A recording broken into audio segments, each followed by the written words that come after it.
Hello friends. Today in this video I am going to be telling the story of the 2009 horror thriller film The Final Destination, or also known as Final Destination 4. If somehow you manage to cheat death, you can be assured that death will stalk you until it's finished. This time, Nick O'Bannon's premonition of a deadly car race spares his life and those of a few lucky others around him. But death won't take no for an answer.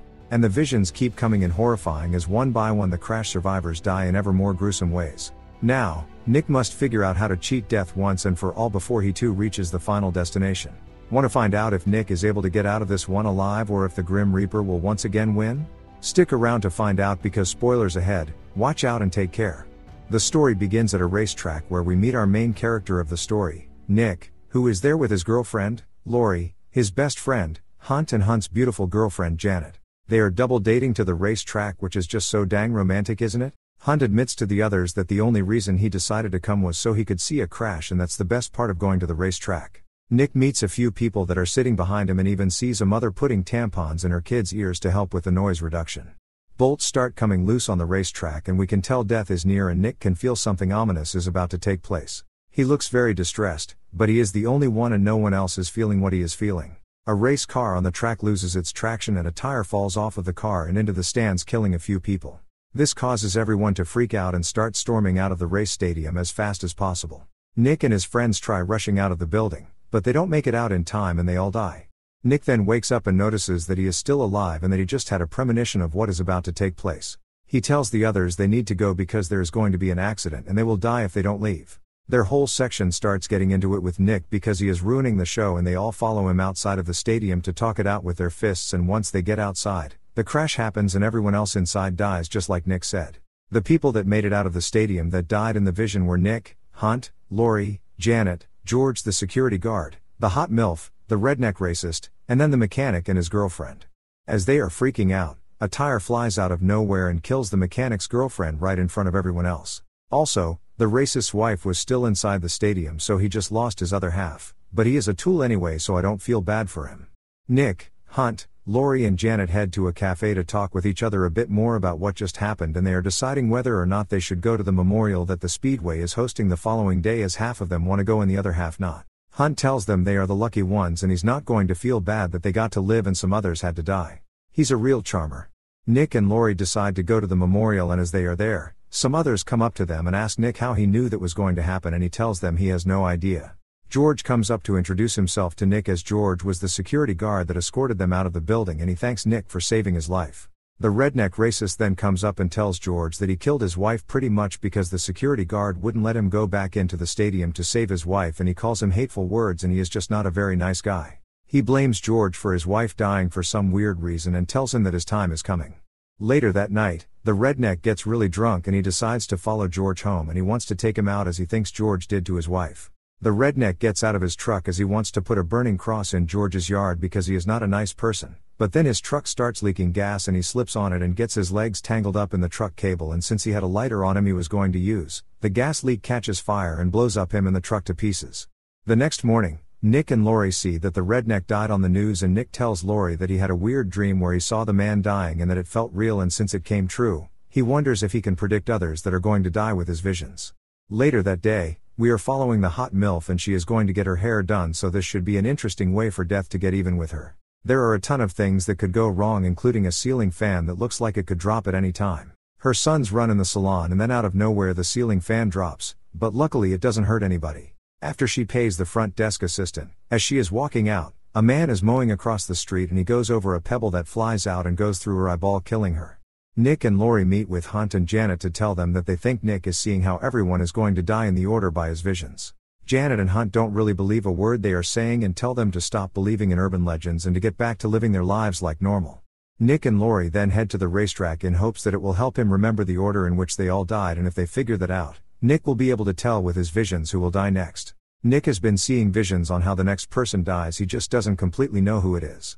George, the security guard, catches them trespassing and Nick tells him what he is doing, so George shows them the surveillance footage of the day in hopes of helping his memory. Nick then remembers that the mechanic is next to go.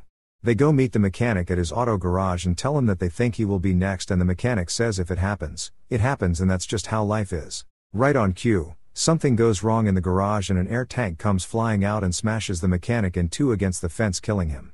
Lori knows that either Hunt or Janet is next, but they don't know which one, so Lori decides she will go find Janet to warn her, and Nick should go find Hunt and try to tell him that he is next. Janet is at the car wash getting her car washed obviously, and Hunt is at the country club golf course getting his afternoon swimming session in for the day. Nick then has a vision of water, but that could either be Hunt or Janet considering they are both around water. Janet arrives at the car wash and starts going through, but then answers the phone call from Lori, and Lori tells her to stay away from water, and Janet says it's too late. Janet starts freaking out trying to find a way out of the car as she cannot drive it forwards or backwards. Her sunroof then opens up and water starts pouring inside, and Janet has no way out of her car, but George and Lori are racing there to try and save her before it is too late. While this is going on, Hunt takes a dip into the swimming pool, but something has went wrong with the suction setting and he is sucked to the bottom of the pool with his butt first and has no way out. George and Lori then show up at the car wash just in the nick of time and are able to save Janet by ramming her truck to get her car out of the car wash jam before she died.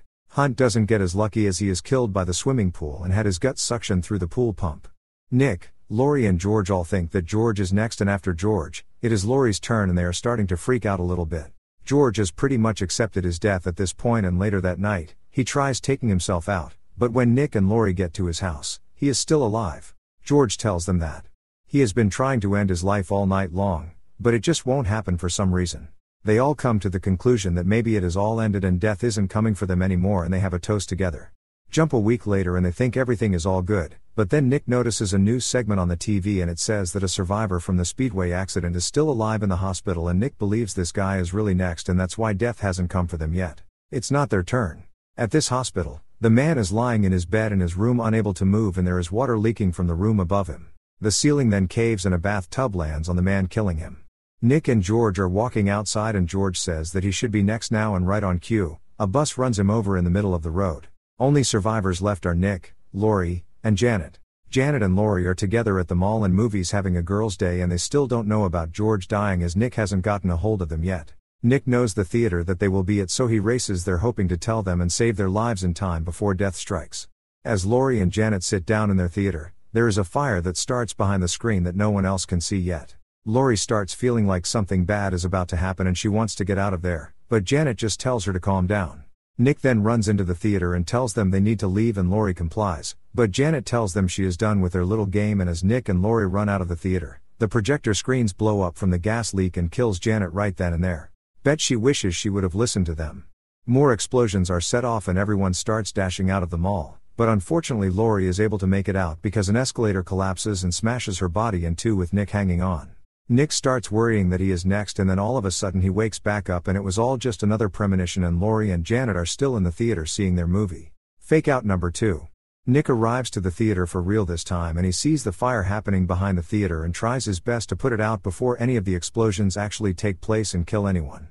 A nail gun falls in the same room and shoots a bunch of nails at him, pinning his arm against the wall unable to move, and he also notices more gas leaks that are taking place that could blow the whole place up.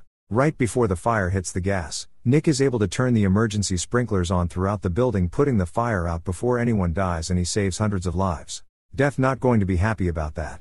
Jump to a few weeks later and the three amigos are safe and sound grabbing a cup of coffee together. They sit down at their table and Nick tells them what if he didn't change anything, and what if them being there together was the plan from the beginning. As he is saying this, the building collapses on them, killing all three of them. Well, that was a dark ending, but that is it for this one. Thanks for watching.